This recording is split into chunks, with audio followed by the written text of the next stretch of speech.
The DIKSHA, or consecration. First ADHYAYA. First BRAHMANA. They choose a place of worship. Let them choose the place which lies highest, and above which no other part of the ground rises one, for it was from thence that the gods ascended to heaven, and he who is consecrated indeed ascends to the gods.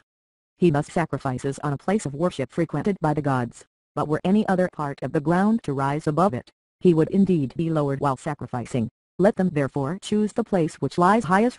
While being high, that place should be even, and being even, it should be firm, and being firm, it should incline towards the east, since the east is the quarter of the gods, or else it should incline towards the north, since the north is the quarter of men. It should rise somewhat towards the south, that being a quarter of the fathers. Were it to incline towards the south, the sacrifice would quickly go to yonder world, but in this way the sacrificer lives long. Let it therefore rise somewhat towards the south. Let not the measure of the sacrificial ground be exceeded on the east side, since such an excess would be in favor of his spiteful enemy. It may be so in the south, and also in the north, but that place of worship alone is thoroughly efficient where the measure of the sacrificial ground is exceeded in the west, for to him who possesses such a one the higher one worship of the gods readily inclines. So much as to the place of worship. Now Yagnavalkya spake, we went to choose a place of worship for Blarshmia too. Satyayanan said, verily, this whole earth is divine, on whatever part thereof one may sacrifice for anyone. After enclosing and consecrating it with a sacrificial formula, there is a place of worship. It is, however, the officiating priests that constitute the place or medium of worship, wheresoever wise and learned Brahmins, versed in sacred lore, perform the sacrifice, there no failure takes place. That place of worship we consider the nearest to the gods one.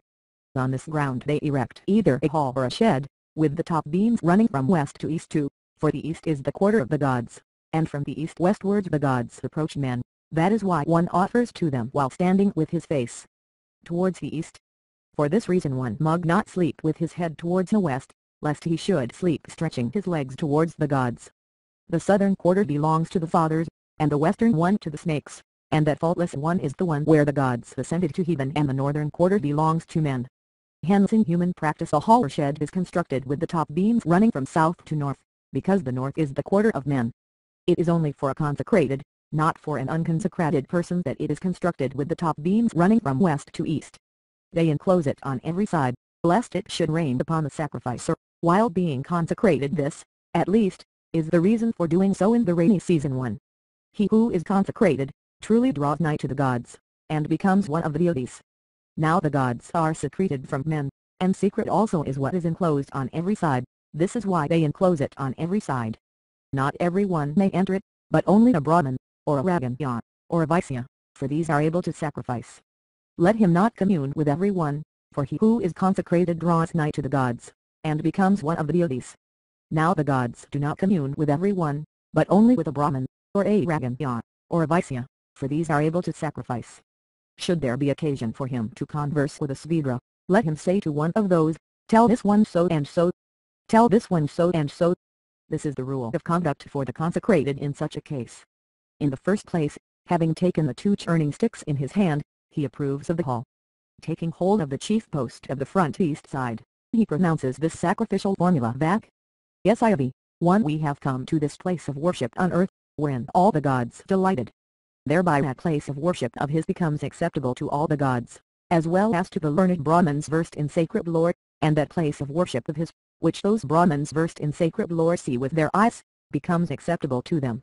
And when he says, wherein all the gods delighted, thereby it becomes acceptable for him to all the gods.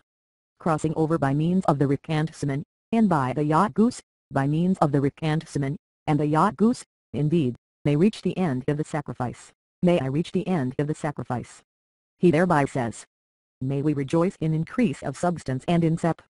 Increase of substance doubtless means abundance, and abundance means prosperity. He thereby invokes a blessing. May we rejoice in sep, he says, because people say of one who enjoys prosperity and attains to the highest distinction, that he rejoices in sep. Therefore he says, may we rejoice in sep.